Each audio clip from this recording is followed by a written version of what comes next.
छोटू sound बहरी के YouTube channel में अपने सबक स्वागत है। अही चैनल के लाल बटन दबा कर सब्सक्राइब करूं और घंटी के निशान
बाछी खुल गई है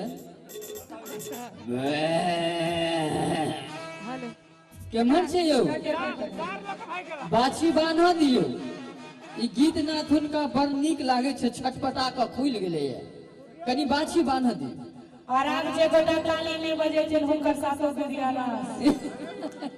एक बेर कैस का थपड़ी हेबे चाहिए बजा दियो